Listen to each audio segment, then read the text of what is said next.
रामनाथ जी? 3 दिन से ताला लगा है रामनाथ जी के घर पर। ऐसे कहीं जाती थी तो गायत्री भाभी हमेशा मुझे बताती थी, इस बार किसी को नहीं बताया। दूध वाला भी पूछ रहा था कब आ रहे हैं ये लोग। वो रामनाथ जी के चेले, वो लक्ष्मण और धीरज, वो भी आकर लौट गए। सरला, 2-3 दिन पहले रात को जो हो रहा था वो अजीब था।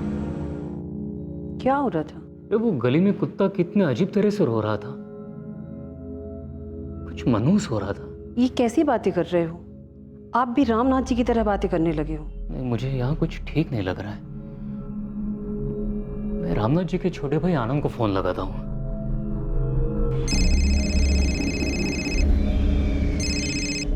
नहीं रोहित, रामनाथ भैया ने मुझे कुछ नहीं बताया। हुआ क्या? नहीं, बस वो फोन नहीं उठा रहे हैं और 3 दिन से घर पर ताला है। 3 दिन से ताला लगा हुआ घर पे? हाँ आनंद, मैंने आखिरी बार उन्हें 16 जुलाई को देखा था, उसके बाद कोई भी नहीं दिखा। The number you have called is currently switched off.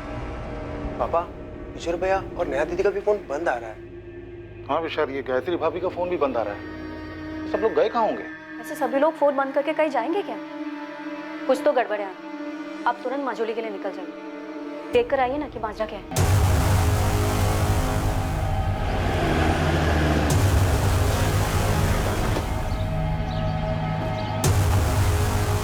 Sir, मैं आनंद दीक्षित, रामनाथ दीक्षित का छोटा भाई। हो सकता है वो किसी ऐसी जगह पर गए हों जहां मोबाइल का नेटवर्क ना मिलता हो।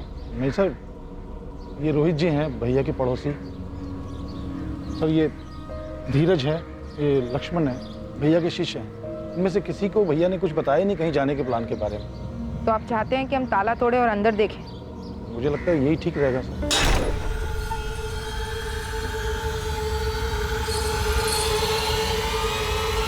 सर रुकिए, खून।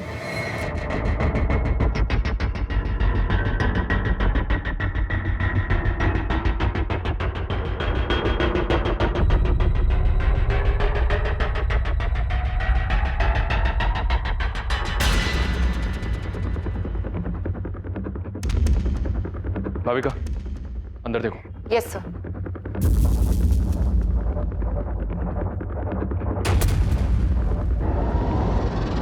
सर, दूसरे वाले बेडरूम की अलमारी और लॉकर भी खोले गए। सर, अलमारी आधी खुली हुई थी, लॉकर भी मैंने खुला पाया, पूरा खाली। ये रामनाथ जी तिजोरी में जेवर कैश कुछ रखते थे क्या? होंगे सर, रामनाथ भैया के जितने क्लाइंट हैं, मतलब जितने लोग मिलने आते हैं, वो कैश में पेमेंट करते हैं। कभी कभार तो गोल्ड में पेमेंट हो। गोल्ड में? जी सर, लेकिन हुआ क्या है यहाँ? मेरे भैया भाभी और उनके बच्चे कहाँ हैं?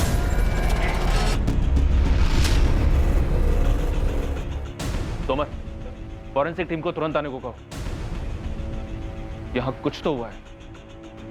सर, घर के पीछे वाले आंगन में आइए, कुछ हुआ है वहां।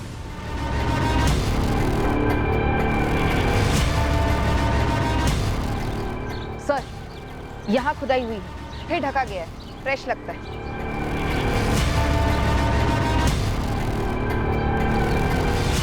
मुझे आइडिया नहीं सर, मैं यहाँ भैया के यहाँ काफ़ी अरसे बाद आया। और ये जमीन कुछ ज्यादा ही खोदी गई है सर। सर, घर के अंदर खून के धब्बे तो हैं, लेकिन कोई लाशें नहीं। हो सकता है यहाँ हो। अब जो जमीन के अंदर से सामने आने वाला था, उससे सिर्फ मझौली गांव नहीं बल्कि पूरे राज्य के लोगों के पैरों तले जमीन खिसकने वाली थी। और रामनाथ दीक्षित के घर हुआ यह रहस्यमय कांड पुलिस के लिए काफी पेचीदा साबित होने जा रहा था।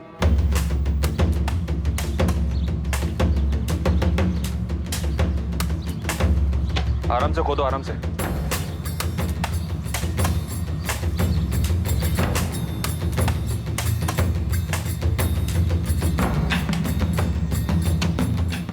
सर, अभी तक तो हमारे हाथ कुछ नहीं लगा, लेकिन सर यहाँ जरूर कुछ मिलेगा।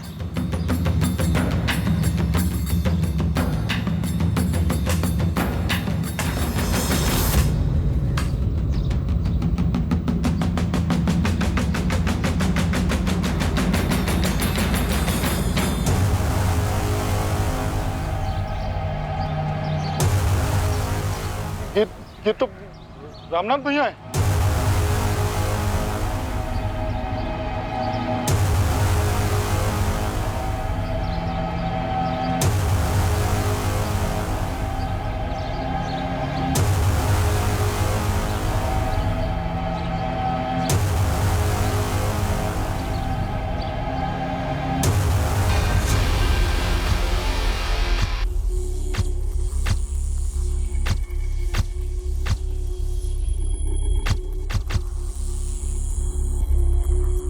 चारों पर छुरे जैसे किसी हथियार से वार किया गया है। सबकी जगुलर वेन काटी गई है।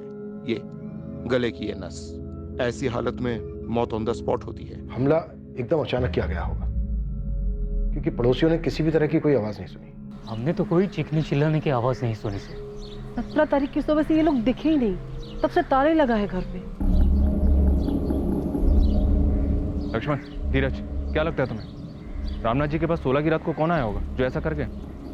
पता नहीं साहब, 16 की शाम को गुरुजी के साथ बैठक हुई, उसके बाद मैं अपने घर चला गया। मैं भी साहब, मैं और लक्ष्मण साथ ही निकले थे।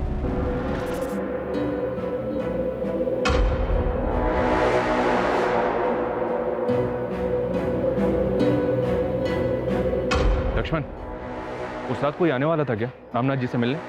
गुरुजी ने तो ऐसा कुछ बताया नहीं।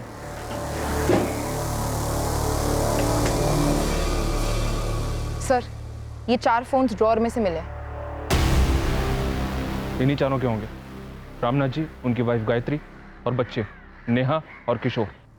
कम से कम 72 घंटे। 72 घंटे,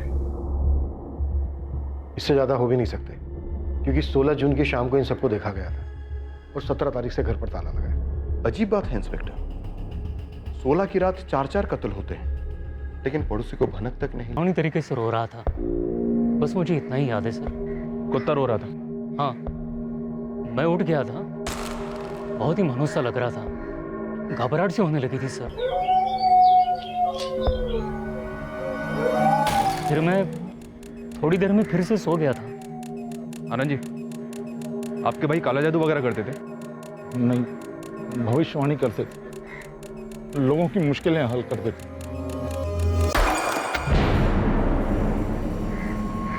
तुम दोनों रामनाथ जी से क्या सीख रहे थे? ज्योतिष विद्या मैडम। लोगों का भविष्य देखकर उपाय बताना। आनंद जी, आपके भाई की किसके साथ ऐसी जानी दुश्मनी थी जिसने परिवार सहित उनका कत्ल कर दिया?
चारों फोन्स पासवर्ड प्रोटेक्टेड है।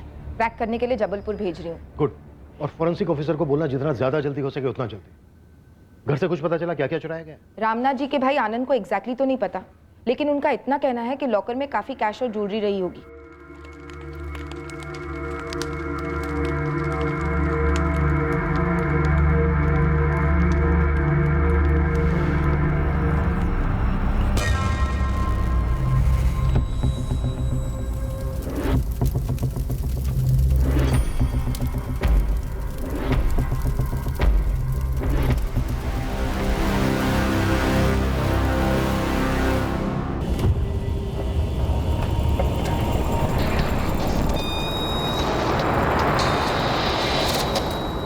रामनाथ जी संदूक की चाबी अपनी कमर से बांध कर रखते थे, क्यों?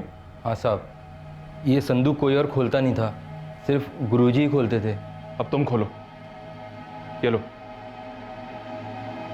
खोलो।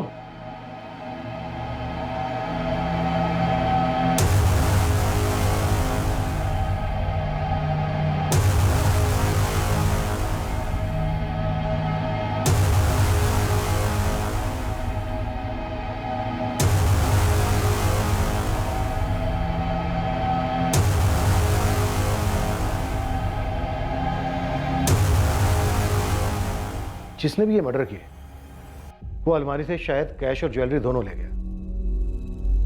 फिर उसने एक संदूक क्यों नहीं खोला होगा?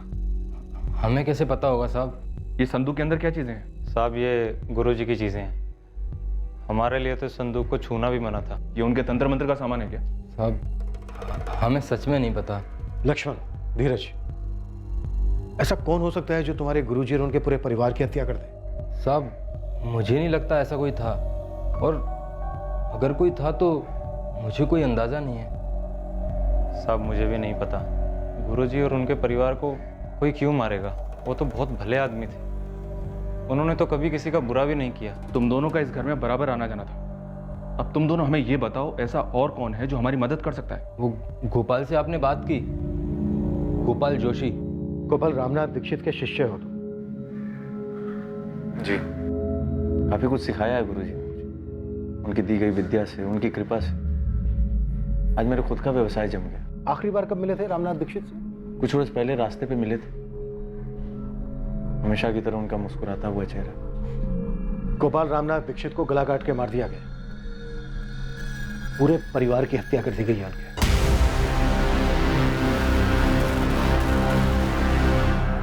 सर देर रात हुआ होगा।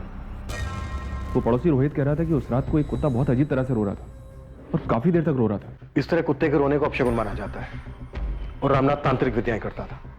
मनचंदा, ये खून के धब्बों के बीच की जो दूरी है ना, इन मर्डर्स की कहानी बयां कर रही है। कत्ल एक के बाद एक हुए।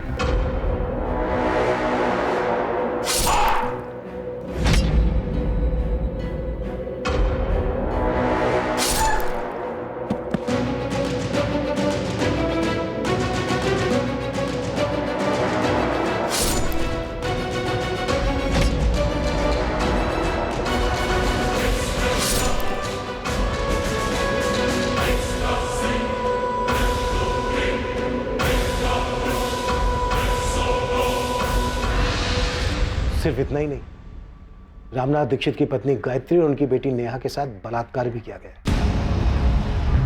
यह बलात्कार कत्ल के बाद हुआ है inspector. Doctor, you mean necrophilia? Yes, necrophilia, लाशों के साथ संभोग की विकृति। कौन हो सकता है वो जो ये सब कर सकता है? सर मुझे समझ में नहीं आ रहा कौन कर सकता है। रामनाथ जी जैसे भले इंसान, उनका भला परिवार, और ये हमला सिर्फ चोरी के इरादे से किया गया हो? ऐसा बिल्कुल नहीं। 4-4 मर्डर करना, घर लूटना, फिर चारों लाशों को यहाँ घर के पीछे के आंगन में दफनाना, ये मर्डर्स लूट और चोरी की वजह से किए गए नहीं लगते। क्योंकि अगर ऐसा होता तो लाशों को दफनाता क्यों? राइट सर, डाका डालने वाले अक्सर मर्डर्स करते हैं, सेक्सुअल असॉल्ट भी करते हैं। कब्रें खोदने के लिए कोई इतनी मेहनत करेगा, वक्त जाया करेगा? बिल्कुल नहीं। और जो चोरी हुई है वो इतनी चालाकी के साथ हुई है कि पहले हमारी नजर में ही नहीं आई।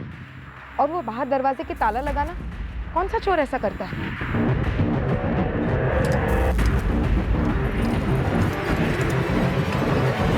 ये कोई निजी मसला है। या तो ये किसी जान पहचान वाले बहुत ही करीबी इंसान ने किया है, या फिर किसी से करवाया है बाकायदा डिटेल्ड इंस्ट्रक्शंस के साथ। कौन कहां पर होगा, क्या कैसे करना है, और क्या चीज कहां पर मिलेगी। लक्ष्मण और धीरज ने हमें बताया कि 1 साल पहले तक तुम अपने गुरु और उनके परिवार के काफी करीब थे। सर करीब था क्योंकि गुरु थे मेरे। जैसा कि मैंने आपको बताया कि आज मैं जो कुछ भी अपने पैरों पे खड़ा हूं तो सिर्फ गुरु जी की वजह से। कौन हो सकता है वो जो इतनी नफरत करता था उनसे? बोलो गोपाल।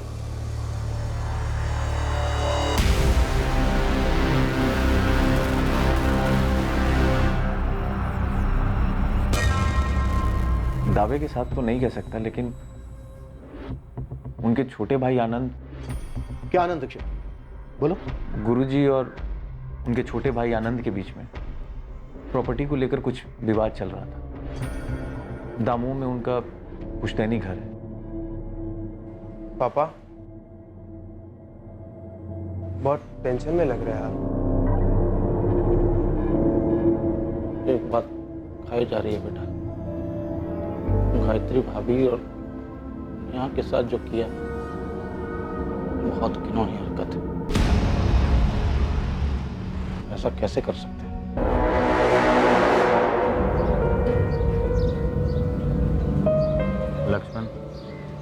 क्या तू भी वही सोच रहा है जो मैं सोच रहा हूँ?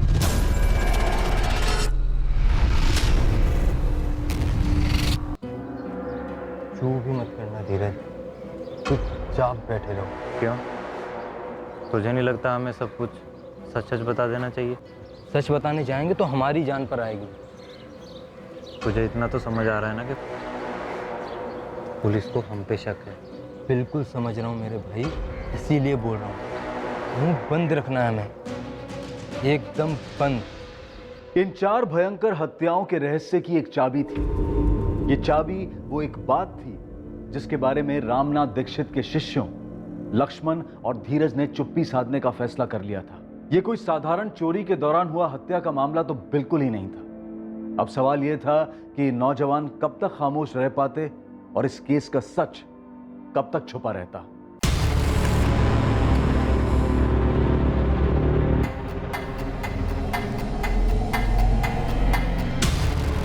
The number you have called is currently switched off. गिरी, ये नंबर 44479124 फोन कंपनी से पता करो किसका है, अर्जेंट। जी मैडम।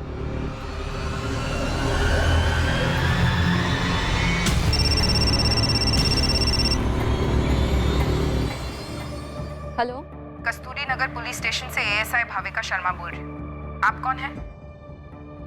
जी मैं श्रेया गोयल बोल रही हूँ। तुम्हारी और किशोर दीक्षित की काफी बात होती थी फोन पर। जी हाँ, हम दोस्त थे। तो तुम्हें तो पता ही होगा किशोर दीक्षित का मर्डर हो गया है। जी हाँ, जानती हूँ।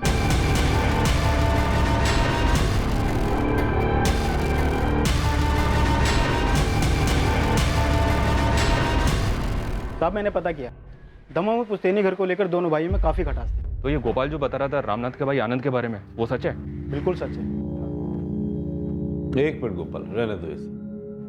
ये मेरा छोटा भाई ये चाहता है कि वो दमोह वाला घर में पूरा इसके नाम कर। 15 लाख देने थे, 8 दे चुका है, 7 बाकी। मैं इससे कह रहा हूं कि भाई वो 7 लाख दे दो तो मैं कागजात पे साइन कर देता हूं। मैं गलत कर रहा हूं? बिल्कुल गलत नहीं कह रहे हैं आप। अगर आपकी जगह पे आनंद जी होते तो क्या वो साइन करते? अपना काम करो गोपाल। और भैया घर के मामले में बाहर वालों को क्यों ला रहे हैं आप? 7 लाख देने दे दूंगा मैं, कहीं भागा जा रहा हूँ क्या? अरे तो मैं भी कहां भागा जा रहा हूं आनंद। देखो भाई, हिसाब साफ होना चाहिए, आसानी रहेगी सबके लिए। अब रामनाथ तो रहा नहीं और ना उसका परिवार, तो सारी जमीन अब सिर्फ आनंद दीक्षित की। हाँ मैम, मुझे किशोर के लिए डर था और पहले से ही था। क्यों? उसके पापा कॉर्पोरेटर हैं। किसके पापा? सूरज के पापा। और सूरज ने किशोर को धमकी दी थी। किशोर नहीं, किशोर किशोर छोड़ो उसे। किशोर किशोर मत करो, छोड़ो उसे। सूरज नहीं, किशोर किशोर क्या कर रही हो तुम? होश में दो। श्रेया, तुम पहले मेरी गर्लफ्रेंड थी। सिर्फ दोस्त है सूरज, पर मैं किशोर को लाइक करती हूँ और वो मुझे। तो तू पीछे रह साले। और तू जो भी है, ये दुनिया ना तेरे बाप की जागीर नहीं है। है साले है, दुनिया मेरे बाप की ही जागीर है। अबे कॉर्पोरेटर है तो क्या हुआ बे? भगवान तो नहीं है? अबे तू देखेगा क्या ताकत है मेरे बाप की। तेरी तो पूरी फैमिली देखेगी। अबे मझौलिया कभी और वहां आके ना पूछ कि रामनाथ दीक्षित की क्या ताकत है। एक मंत्र पढ़ेगे ना, तुम सबकी बैंड बज जाएगी। चल फिर देखते हैं ना, मंत्री की पावर जीतती है या फिर मंत्री की पावर।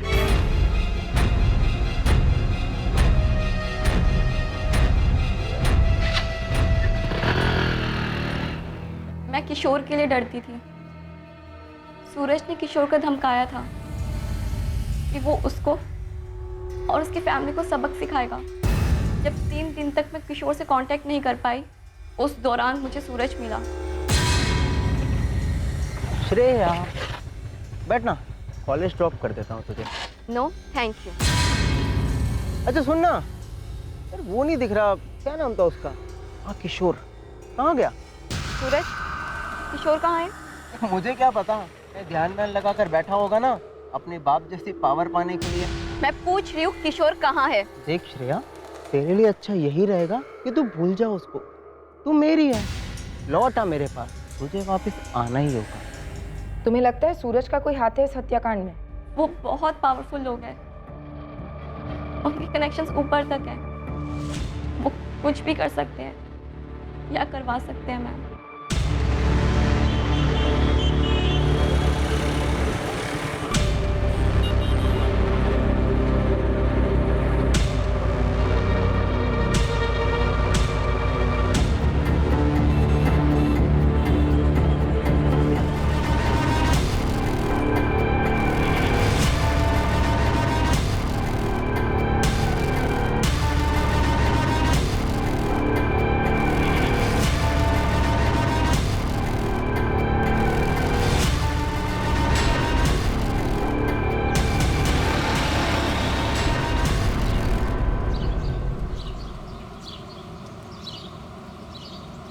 गोपाल भाई, गोपाल भाई।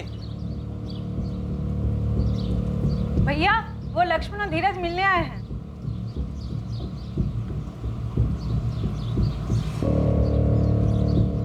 गोपाल भाई, एक बात थी जो हमने आपको नहीं बताई। क्या? पुलिस ने लक्ष्मण से गुरुजी की संदूक खुलवाई। और क्या धीरज? क्या हुआ लक्ष्मण? संदूक में नहीं थी वो। हमें पता है आनंद, तुम्हारी अपने भाई रामनाथ दीक्षित के साथ अनबन चल रही थी पुश्तैनी घर को लेकर। इस वक्त हमारे पास कोई सबूत नहीं है जो तुम्हें इस जुर्म से जोड़े। अब तुम्हें बताओ, तुम अपना जुर्म खुद कबूल करोगे या फिर हम हमारे तरीके से कबूल करवाएं? कम से कम 2 लोग थे, शायद 3, जिन्होंने रामनाथ दीक्षित और उनके परिवार की हत्या की, इस सब की लाशों को घर की बैक साइड में दफना दिया। और इतना ही नहीं, तुम्हारी भाभी और भतीजी के साथ उन्होंने रेप भी किया है। ये किराए के लोग भी हो सकते हैं और एक ना एक दिन हम इन्हें धर ही लेंगे। फिर ये लोग हमें बताएंगे कि किसने उन्हें सुपारी दी थी।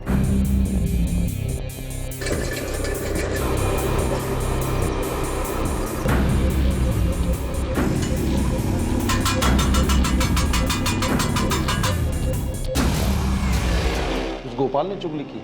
हम तुम तक पहुंच गए आनंद, अब ये मैटर नहीं करता है कि रास्ता हमें किसने दिखाया। मुझ तक तो पहुंचना ही था सर। मेरे और भैया के बीच में पुश्तैनी मकान को लेकर इतना बड़ा मसला चल रहा था, सबको मालूम था। तुम्हारी दुश्मनी जाहिर थी, इसका मतलब ये नहीं है कि तुम शक के दायरे के बाहर। दुश्मनी नहीं थी सर, वो सिर्फ एक मकान का मसला था। और उस मसले के लिए इतना भयंकर कांड करवाऊंगा मैं? अपने भाई की हत्या करवाऊंगा? अपनी भाभी और भतीजी के साथ इतनी? सर मैं मानता हूं कि मुझे वो मकान चाहिए था, लेकिन ऐसे बिल्कुल नहीं, बिल्कुल भी नहीं। सर मैं साधारण सा व्यापारी हूं, इतना गंदा नहीं सोच सकता। मेरे भैया और भाभी को, बच्चों को, सबको मार डाला गया, उसके पीछे कोई और कारण है सर। और क्या है ये कारण? सर मेरे भैया बहुत कम उम्र से इस सब में शामिल थे। उनके पास दैवी शक्तियां थीं। उनको लोगों की समस्याओं के बारे में पहले ही मालूम पड़ जाता था और लोगों की समस्याओं को दूर करने की शक्तियां थी उनके पास। हमारे पास भी शक्तियां मुजरिम तक पहुंचने की, फिर चाहे मुजरिम ने कितनी भी चालाकी की। तो लगाइए ना शक्तियां, क्योंकि आपका मुजरिम मैं नहीं हूं। रामनाथ दीक्षित मेरे सगे भाई थे। माधव रघुवंशी नाम है सर। रामनाथ की बेटी नेहा के कॉल रिकॉर्ड्स में काफी बार आया है। 16 जुलाई को उसे आखिरी कॉल इस माधव रघुवंशी के फोन से ही गया था। माधव, अब हमारे पास बस एक ही रास्ता है। मैं कब से तैयार हूँ। तुम तैयार हो? ठीक से सोच लो, सच में तैयार हो? मैं तैयार हूँ। मैं तुम्हारी होने के लिए कुछ भी कर सकती हूँ। तो आज रात कर दें? हाँ, जब बोलो तब। 16 जुलाई की रात को फैमिली का एक कॉल्स में से ये लास्ट कॉल था? जी सर। इस माधव को ले आओ। हो सकता है नेहा ने माधव को कुछ बताया हो, उस रात कुछ हुआ हो इस कांड से।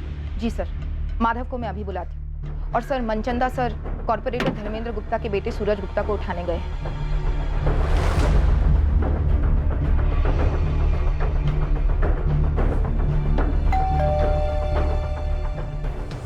इंस्पेक्टर, तुम मेरे ही घर में घुसकर मुझसे ये पूछ रहे हो कि मेरे बेटे ने यह कांड किया है और इस कांड को अंजाम तक पहुंचाने में मैंने इसकी मदद की है, वो भी उस किशोर के साथ हुए पिद्दू से झगड़े के लिए। मैं एग्जैक्टली यही पूछ रहा हूँ। आप कोऑपरेट करेंगे तो सबके लिए अच्छा होगा। काफी बहादुर हो सब इंस्पेक्टर कुशल मनचंदा। उस श्रेया ने कान भरे ना आपके, लेकिन उसने ये तो नहीं बताया होगा कि उसके किशोर ने क्या धमकी दी थी मुझे। किशोर और उसके परिवार वाले मारे गए, हत्या उनकी हुई है। वो आप लोग निकलवाते हैं ना फोन रिकॉर्ड वगैरह, पहले वो निकलवाइए। जब हमारे खिलाफ सबूत इकट्ठा हो जाए तब आप यहाँ पर आइए। और हाँ, ये बेवकूफ़ी को ना बहादुरी ना समझिए, महंगी पड़ेगी।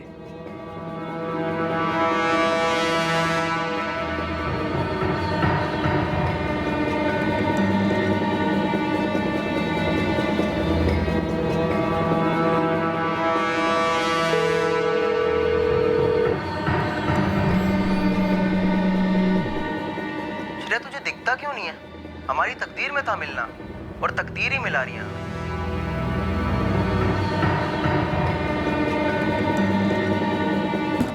माधव, माधव, दरवाजा खोलो बेटा। ऐसा नहीं करते बेटा, दरवाजा तो खोलो। पिछले कुछ दिनों से ऐसे ही कर रहा है वो। 17 जुलाई से? हाँ, ऐसे ही कुछ। माधव, पुलिस, दरवाजा नहीं खोलोगे तो हम तोड़कर अंदर आएंगे। जरूरी बात करनी है तुमसे। मैंने कुछ नहीं किया, मुझसे क्या बात करनी है? कुछ नहीं किया तो सामने क्यों नहीं आ रहे हो?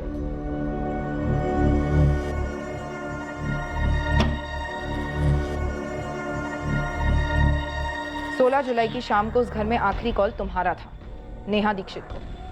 क्या बात करनी है आपको? बात थाने में होगी। देखो माधव, चुप रहकर तुम अपनी खुद की कब्र खोद रहे हो और हमें यह सोचने पर मजबूर कर रहे हो कि रामनाथ और उसके परिवार की कब्र तुम ही ने खोदी।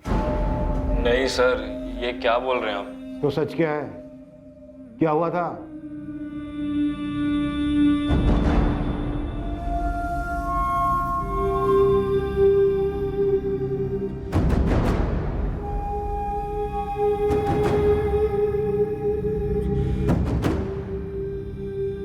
सर, नेहा और मैंने उस रात भागने का प्लान बनाया था। तुम दोनों भागने वाले थे, ये बात हुई थी फोन पर? जी सर, सीरियसली बोल रहा हूँ नेहा, आज रात। मैं भी कम सीरियस नहीं हूँ माधव। आज रात तो आज रात। रात को 2:30 बजे घर से निकलकर बाहर आ जाना, मैं इंतजार करूँगा। रामनाथ जी, वो हमारे रिश्ते के बारे में जानते थे, सख्त खिलाफ थे वो। सारी दुनिया का भविष्य देखता हूँ, तो क्या खुद की बेटी का भविष्य नहीं देखूंगा? इस माधव के साथ तुम्हारा आगे कुछ भी नहीं है बेटा। लेकिन बाबा, हम 11वीं क्लास से एक साथ। अब आगे नहीं होगा बेटा। तुम आज ही माधव के साथ सारे रिश्ते तोड़ दो। शुरू में कठिनाई होगी, पर बाद में सब ठीक हो जाएगा। और मेरा विश्वास करो बेटा, अच्छा समय आएगा, बहुत अच्छा समय आएगा। हम दोनों कॉलेज टाइम से भागने का प्लान बना रहे थे। उस रात हम दोनों ही जोश में थे। मैं थोड़ी देर पहले उसके घर के बाहर इंतजार कर रहा था, लेकिन सर वो आई ही नहीं। फिर मैंने सोचा कि घर के अंदर जाऊं। घर पे ताला देखकर मैं शॉक रह गया। एक अजीब सा डर भी लग रहा था कि शायद उन्होंने बाहर आते हुए उसे पकड़ लिया और कहीं ले गए उसे छुपा दिया है सर। नेहा का फोन ऑफ जा रहा था सर, और डर के मारे मेरी जान भी जा रही थी। और फिर मैंने सुना कि क्या हुआ था वहां। मैंने नेहा को खो दिया सर। मैं प्यार करता था उससे, शादी करने वाले थे हम।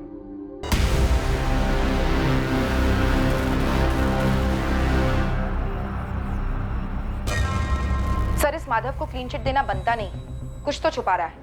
उसी रात भागने का प्लान बनाना अटपटा लगता है। सर, मुझे लगता है कॉर्पोरेटर धर्मेंद्र गुप्ता और उसका बिगड़ा बेटा सूरज, ये दोनों इस कांड में शामिल हैं। और मैंने अभी तक आनंद दीक्षित को क्लीन चिट दी नहीं। मुझे उसका मोटिव स्ट्रांग लग रहा है।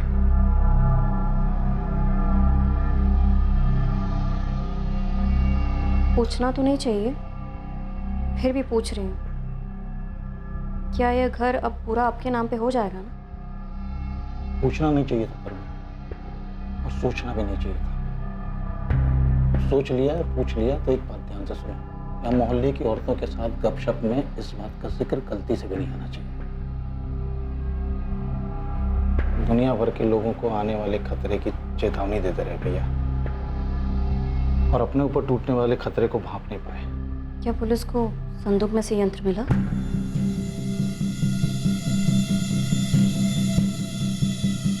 तुझे किसी भी बात की चिंता करने की जरूरत नहीं है। पुलिस अपना काम करेगी, उसे करने दे। तुझे मैं कुछ नहीं होने दूंगा। मुझे रत्ती भर का डर नहीं है पापा। जो होना था वो होना ही था, तो हो गया। जो होना था वो होना ही था, सो हो गया। क्या बात है? माधव, तू मुझे छोड़ के भाग जाने वाला था। अरे नहीं माँ। लेकिन तू तो कह रहा था कि उस रात तू नेहा के साथ भागने वाला था। क्या बात है बेटा, तू कुछ छुपा रहा है मुझसे?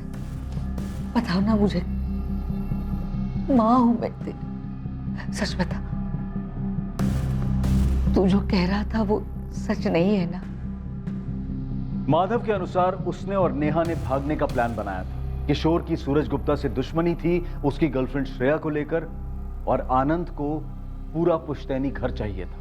पर क्या ये तीनों एंगल्स उस घर में हुए भयंकर मल्टीपल मर्डर, रेप और लूट के केस के कारण? फिर एक चौथा एंगल सामने आया, या कहा जाए कि चौथा एंगल सामने लाया गया। क्या गायब था संदूक से? गुरुजी की पोटली साहब, जिसमें गुरुजी का यंत्र होता था। कैसा यंत्र? क्या खास था उस यंत्र में? उस यंत्र में दैवी शक्तियां थी, इसीलिए उसे लाल पोटली में बंद रखा जाता था।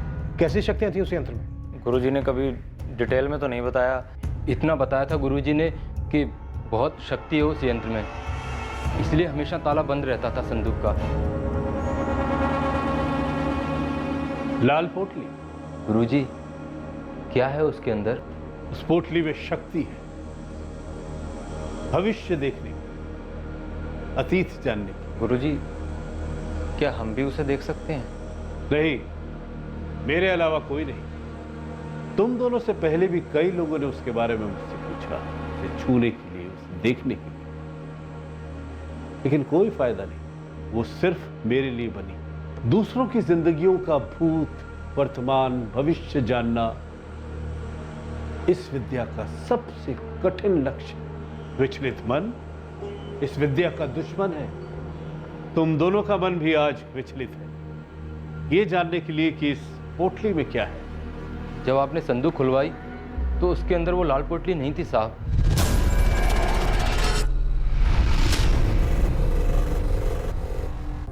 और ये बात तुम लोग अब हमें बता रहे हो? साहब, हम डर गए थे।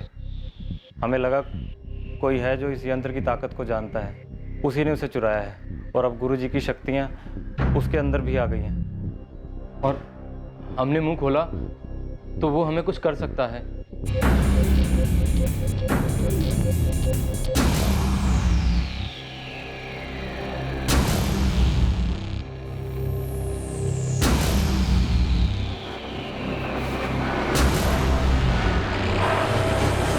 और अब ये सब हमें बताने की हिम्मत कहां से आ गई तुमने? हाँ? तुम दोनों ये खुद बताने आए हो या किसी ने भेजा तुम्हें? हमें किसी ने नहीं भेजा, हम खुद ही आए हैं। काफ़ी डरे हुए थे, फिर सोचा नहीं, हमारे गुरुजी की आत्मा हमारी रक्षा करेगी, पुलिस को सच बताना ज़रूरी है, इसलिए आ गए। और साहब, जो आदमी ऐसा कर सकता है वो एक तांत्रिक ही होना चाहिए, और वो साहब, हम दोनों को लगता है कि वो... क्या वो? कौन तांत्रिक हो सकता है वो? क्या वो? कौन तांत्रिक हो सकता है वो? वो गोपाल जोशी हो सकते हैं। संदूक में वो लाल पोटली नहीं थी, यंत्र कोई चुरा ले गया है। क्या गुरुजी और उनके परिवार का कत्ल उस यंत्र के लिए किया गया था? बकवास मत करो। पढ़ा नहीं तुम लोगों ने कि गुरुजी की पत्नी और उनकी बेटी के साथ क्या हुआ? कोई भी भक्त या गुरु ऐसा कभी नहीं करवाएगा। गोपाल भाई, आप ही बताइए हम क्या करें? पुलिस ने उनके सामने हमसे संदूक खुलवाई, उसमें लाल पोटली नहीं थी। ये लाल पोटली वाली बात पुलिस को बतानी चाहिए कि यंत्र के लिए कत्ल हुआ है। नहीं हुआ। तुम दोनों ये यंत्र की बात भुला दो, और पुलिस भी ये यंत्र मंत्र की बात पे विश्वास नहीं करती। यहाँ माजरा कुछ और ही है। लेकिन यंत्र गायब है। तो होने दो गायब। याद करो, उस यंत्र को सिर्फ हमारे गुरुजी इस्तेमाल कर सकते थे और वो नहीं चाहते थे कि उसे कोई और छुए भी। मेरी राय मानो, तुम लोग उस यंत्र के बारे में बात तक मत करो। गोपाल भाई की सलाह हमें अजीब लगी साहब। साहब उन्हें तो सीधे सीधे कहना चाहिए था कि पुलिस को जाकर सब बता दो, लेकिन उन्होंने ऐसा नहीं किया। तभी हमें गोपाल भाई पर शक हुआ।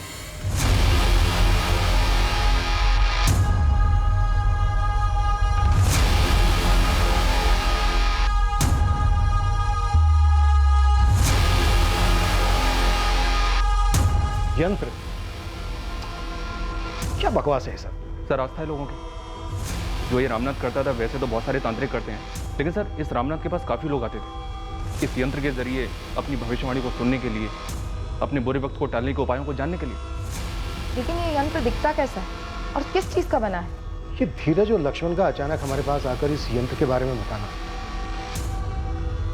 अगर ये जेन्युइन टिप नहीं है तो फिर ये क्या है और क्यों है? संदिग्धों की सूची में अब एक नया नाम जुड़ा। क्या इस नए संदिग्ध गोपाल का सामने आना दरअसल पुलिस को गुमराह करने की एक चाल थी, ताकि वो लोग जो पहले से पुलिस के रडार में हैं वो बच निकले? क्या किसी इंसान के पास ऐसी चमत्कारी शक्तियां हो सकती हैं जिससे वो किसी दूसरे इंसान के अतीत को पढ़ सकता है और उसके भविष्य को देख सकता है? रामनाथ दीक्षित के संदूक से एक रहस्यमयी लाल पोटली भी चोरी हुई थी, जिसमें ये तथाकथित जादुई यंत्र था जिसे रामनाथ हमेशा सबसे छुपाए रखते थे। इस मल्टीपल मर्डर और रेप केस के पीछे असली कारण क्या था?